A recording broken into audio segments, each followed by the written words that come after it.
have delays or cost changes, and it's typically not our design review. And so the mayor's office is actually good about kind of helping people understand what the kind of capital projects process is. So they appreciate the work you do and recognize that you need to resolve it, Yeah, absolutely. And so we're under the kind of the portfolio of the Deputy Mayor for Housing and Economic Development, which is currently Vicki Bean. Yes. Deputy Mayor Bean was Deputy Mayor Glenn, and I'm very fortunate that both of them have a really strong understanding of the value of design. And obviously projects need to happen. We need a good result, but the way that you get a good result from all the work and energy and money put into a project is that how it's done should be good, right? And we're the kind of the oversight entity to make sure that, your council member or your community group works to get a new park, that it's a good park that they get. Sure. Right? So, you can spend $2 million on a park and it won't be good.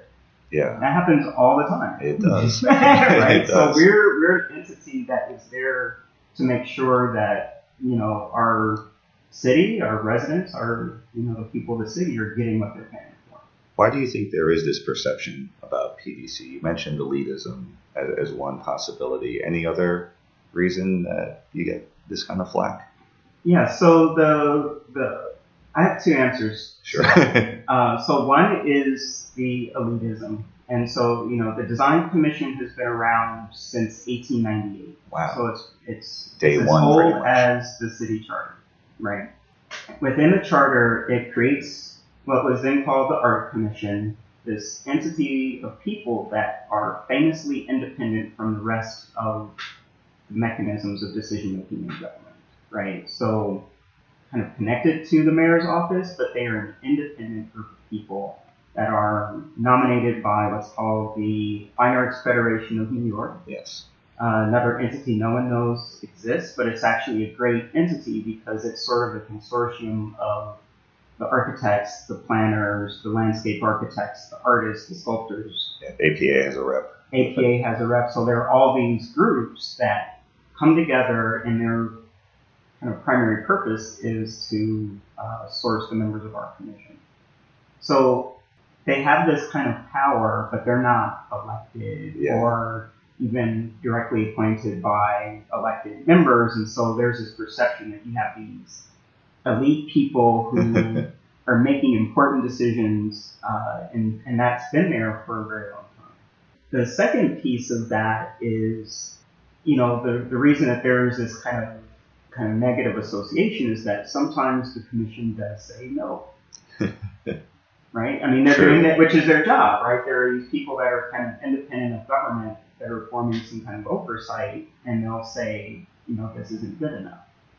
And that may cause a delay. It may cause things that people have already decided or thought was fait accompli because, we got the budget, it's happening.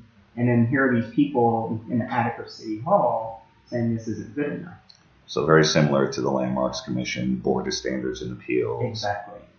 Or even the Planning Commission, right? It's like there's this kind of gap of or perception of who are you to be making these decisions, and people don't know who these people are, frankly. Yeah. Right. Where our commissioners are amazing, incredible people, right? We've got architects and landscape architects that have done some of the best projects in the city, and they volunteer their time, and it is a lot of time they volunteer. Some of the top artists in the world, who are these people to be saying what this artwork is? It's like, well, these are some of the top artists in the world.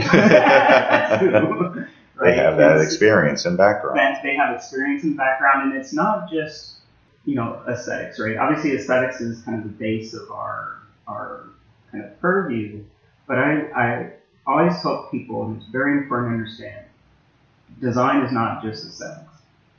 Sure. It's not just how something looks. It's how is it going to perform and function long term. Is it appropriate to its context and site? Or there are just a number of different things. There are technical considerations, like what the material or the strength of something is. there's expertise that this group of people have that a lot of people do not have. Yeah. Right? And so all of that is being considered.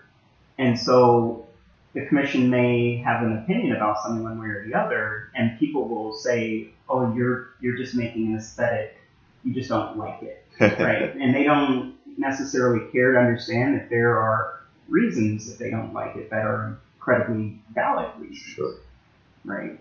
And most people, unfortunately, don't necessarily have that awareness or way of valuing that. Yeah, it's an interesting dynamic. It's very interesting. So we mentioned APA. You're also a commissioner for the American Institute of Certified Planners. You're in your second year now with that. Given your already busy schedule, what interests you in taking on this role, especially since it's not paid? Yes. So, yeah, I'm very lucky to have kind of early in my career gotten involved with APA. It's actually my former boss, Winston Von Engel, was like, oh, you should get involved in APA. And, I had a similar experience from a former boss.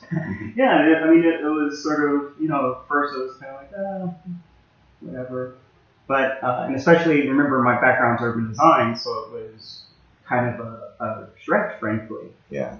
And the more that I kind of would go to conferences, go to events, the more I understood that what APA is doing is really kind of valuable. There's the sort of, obviously, the professional network of people doing related work, kind of advancing the field on one hand, but then there's this other branch, which is that they're really kind of pushing how do we have a better city, community, nation, world, right? In this big picture group, and there are like literally thousands of people pushing for this. And so it was just something that I started to value quite a bit, in that it's a lot of work and a lot of time, but the work that the organization is doing is really, really important, especially now. My being an urban designer, I have multiple affiliations, so the American Institute of Architects, something that I also kind of keep in loop and keep in touch with. But APA is much more inclusive and much more diverse, frankly. And so just seeing that there's a real commitment by the organization toward those objectives makes me want to contribute to it. And we've made a real big push in the last few years on the diversity and inclusiveness aspect of it, largely run by New York Metro chapter and the efforts leadership there. Yes. And so, as someone who used to run the Metro chapter, it's heartening to know that it's not only being taken seriously nationally, but that it's drawing people in, quite literally drawing people into the profession, whether it's planning itself or design, that it's really making that impact. Yeah, absolutely it is, and it really makes a difference because people need to know and understand that there's a place for them.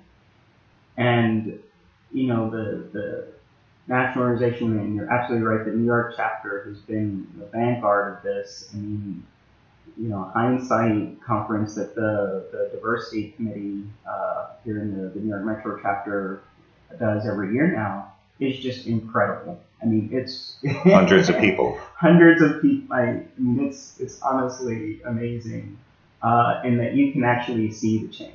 And I think that's what really motivates, like you said, more people kind of coming into the field, kind of understanding the value that it has. It takes time, but the seeds are there. Absolutely. So you're very active on the speaking circuit. What do you get out of sharing your knowledge and perspective with a wide array of diverse audiences, both nationally and internationally? You just came back from Scandinavia. Yes. So yeah, the public speaking thing is funny because I'm an introvert. I'm with you as I do a podcast with you. Right. I mean, it is kind of it's not honestly something that I enjoy at that level, like the actual speaking part, but I do enjoy, like you said, just having the opportunity to share, what I'm working on are things within the field that I think are important for more people to be aware of. And what I've done in terms of my own kind of approach to this is I have different hats that I wear. Right? Sure. So there's a hat that I wear that is a representative of the New York City government and the work that we're doing around great environments for our communities in our city, right? That's kind of one hat. There's another hat that I wear, which is I teach part-time at Columbia University in the urban design program. And there's this kind of conversation about the actual value of urban design. Urban design is a relatively new field, and it's something that a lot of people don't know exists, frankly. Sure. I used to tell people, like, oh, I'm an urban designer, and people were like, is that hip-hop fashion? And you need to kind of explain, and so it's something that I do try to kind of make what the practice of urban design is through my work and sharing my work in different audiences for people to know that it's a lot of different things. And frankly, you could say the same for planning. Right? Yes. That, people may think a planner is somebody doing a master plan for a developer. And, there are a lot more ways that people do and practice planning. There's no textbook definition. You have to craft one in your head that's constantly evolving depending on the audience and depending on how the professions evolve themselves. Exactly. And so doing the work and taking the time to go and to share that is really important. And the most recent conferences I did was really cool. It was in Birmingham, Alabama. So Mayor Woodfin there created something called the Freedom Fest, which was like a conference, but then he made it fun so that people from his city could all participate. So there was like concerts and like tours. It was very, very cool. But they brought me in to talk about some of the projects and initiatives they had around their public artwork, namely the monuments that they had. So they had Confederate monuments, but then they were trying to, commission new artworks and things to help people kind of activate their public spaces. And it was just really great to be able to come into that context and to say, okay, well, this is what we've been doing in New York, because they're looking for different approaches and things that they can know that they're not doing this by themselves, right? And so It's really, really important to share and to go to different contexts. Wonderful. Well, Justin, thank you for joining us today and sharing your story and your perspectives on both design, planning, and running a city agency. Yeah, you're welcome. I'm really happy that POV exists. It's a cool way to get, like we were just talking, more people knowing all the different ways that people practice planning, why they do it, and the impact that it can have. Thank you. Much appreciated. And thank you for joining us for another episode of POV. We hope you join us next month for our next interview.